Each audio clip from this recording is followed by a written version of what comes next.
Hello students, momenta physics classes में आप सभी का स्वागत है। आज के इस टॉपिक में हम बात करेंगे लॉज ऑफ मोशन।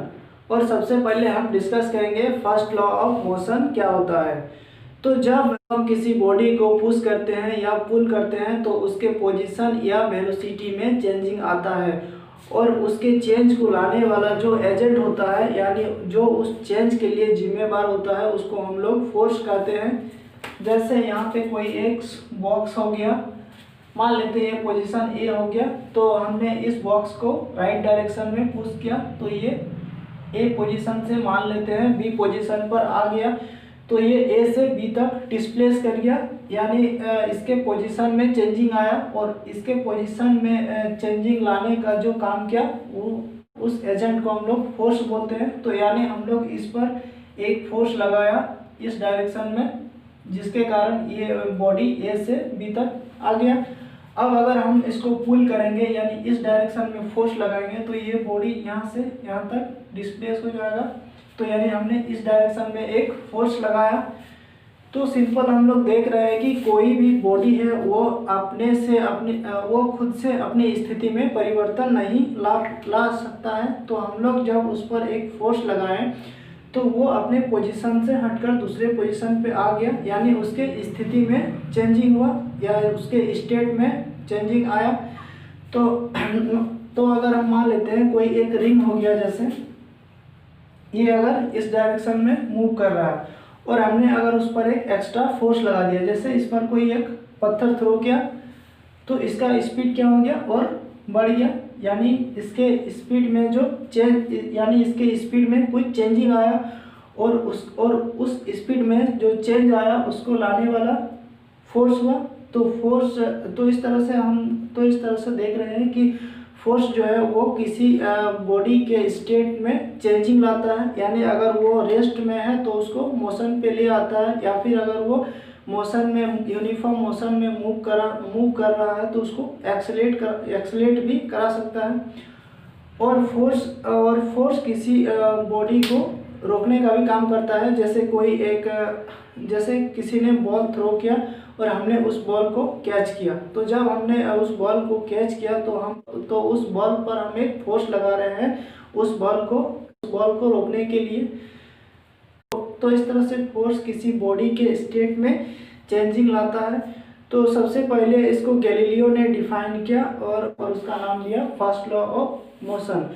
और उन्होंने कहा कि अगर कोई बॉडी रेस्ट पर है तो वो रेस्ट पर ही रहना चाहेगा, और अगर कोई बॉडी यूनिफॉर्म मोशन में मूव कर रहा है तो वो यूनिफॉर्म मोशन में ही मूव करता हुआ रहेगा, जब तक कि उस पर कोई एक एक्सटर्नल फोर्स वर्क नहीं कर रहा होता है।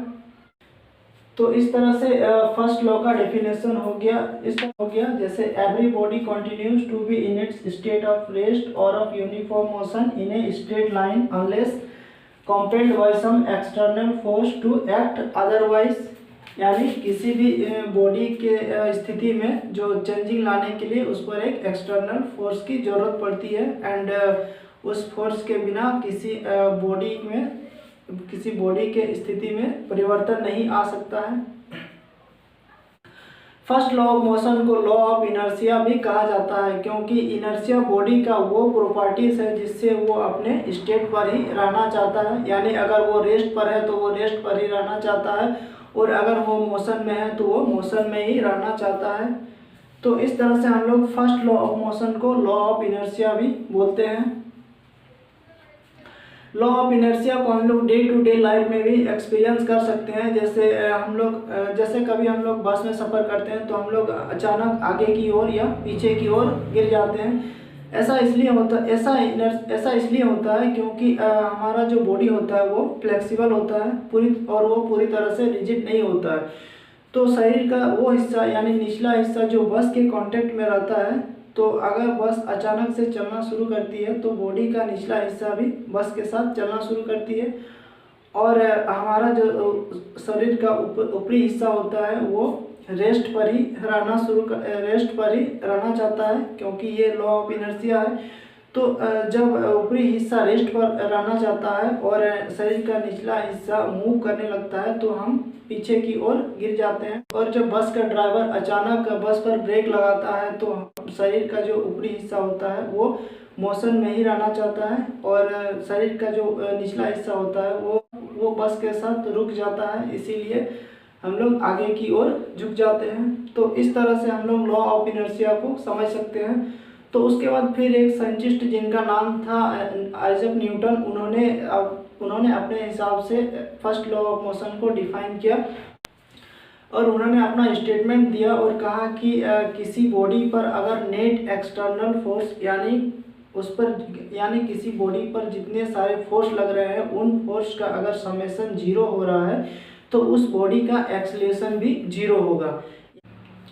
और अगर उस बॉडी पर कोई फोर्स लग रहा है, नेट एक्सटर्नल फोर्स लग रहा है, तो उसके पास एक एक्सेलरेशन भी होगा। तो इसको हम लोग एक एग्जांपल के थ्रू से समझ सकते हैं। जैसे तो न्यूटन्स के फर्स्ट लॉ को हम लोग एक एग्जांपल के तरह से समझने की कोशिश करते हैं। जैसे मान लेते हैं एक टेबल है और उस पर एक किताब रखी हुई है। तो हम लोग देख रहे हैं कि ये किताब रेस्ट पर है। तो अकॉर्डिंग टू फर्स्ट लॉ इस किताब पर जितने सारे एक्सटर्नल फोर्स लगेंगे उनका समेशन 0 होना चाहिए। तो यहाँ पर हम लोग देख रहे हैं कि किताब पर एक फोर्स लग रहा है जो ग्रेविटेशनल फोर्स है और वो इसके वेट के बराबर है, यानी W=mg। ये ग्रेविटेशनल फोर्स हो गया जो अर्थ इस किताब पर लगा रही है। और इस पर एक कांटेक्ट फोर्स होगा या नॉर्मल फोर्स होगा जो ये टेबल इस किताब पर लगाएगा, यानी इस डायरेक्शन में, अपवर्ड डायरेक्शन। तो हम लोग देख रहे हैं कि ये किताब रेस्ट पर है, इसीलिए according to Newton's first law ये दोनों फोर्स एक दूसरे के बराबर होने चाहिए और दोनों एक दूसरे के ऑपोजिट डायरेक्शन में होना चाहिए, यानी W एंड R दोनों एक दूसरे को कैंसिल करेगा। तो यहाँ से हम लोग बोल सकते हैं R=W। और यहाँ पे हम लोग एक नेगेटिव साइन का यूज़ कर सकते हैं क्योंकि वेट जो है वो रिएक्शन फोर्स के अपोजिट में है। तो इस तरह से हम लोग देख रहे हैं कि यहाँ पे नेट एक्सटर्नल फोर्स 0 हो रहा है और ये बुक रेस्ट पर है, इसीलिए इसके पास जो एक्सेलरेशन होगा वो भी 0 होगा। तो इस तरह से न्यूटन्स का फर्स्ट लॉ प्रूव होता है कि अगर किसी बॉडी पर नेट एक्सटर्नल फोर्स 0 लग रहा है तो उसका एक्सेलरेशन भी 0 होगा। इसको हम लोग काइनेमेटिक्स के इक्वेशन से भी देख सकते हैं। जैसे तो हम लोग काइनेमेटिक्स के 3 इक्वेशन लिखते हैं, जैसे V = U + AT, S = UT + ½ AT² and V² - U² = 2AS। तो अगर एक्सेलरेशन 0 है इस केस में ये 0 हो जाएगा और ये भी 0 हो जाएगा एंड ये भी 0 हो जाएगा। तो यहाँ से हम लोग देख सकते हैं कि V = U और यहाँ से भी V = U हो रहा है, यानी अगर कोई बॉडी यूनिफॉर्म मोशन में मूव कर रहा है तो उसका इनिशियल वेलोसिटी और फाइनल वेलोसिटी दोनों बराबर होगा। यानी अगर एक्सेलरेशन 0 है तो U=V। इसलिए अगर किसी बॉडी के पास इनिशियल वेलोसिटी u था और फाइनल वेलोसिटी v हो रहा है, यानी u और v अगर दोनों बराबर हो रहा है तो वो बॉडी यूनिफॉर्म मोशन में मूव कर रहा है। और अगर एक्सेलरेशन और इनिशियल वेलोसिटी दोनों 0 हो जाएंगे तो s = 0, यानी डिस्प्लेसमेंट भी 0 हो रहा है, तो हम लोग कह सकते हैं कि बॉडी रेस्ट पर है। तो इस तरह से हम न्यूटन के फर्स्ट लॉ को समझ सकते हैं। तो स्टूडेंट्स, अगर आज का वीडियो आपको अच्छा लगा हो तो प्लीज़ इसको लाइक कीजिए, शेयर कीजिए एंड अगर आप इस चैनल पर नए हो तो इसको सब्सक्राइब कर लीजिए, जिससे आपको आने वाले वीडियोस का नोटिफिकेशन मिलता रहे। Thank you.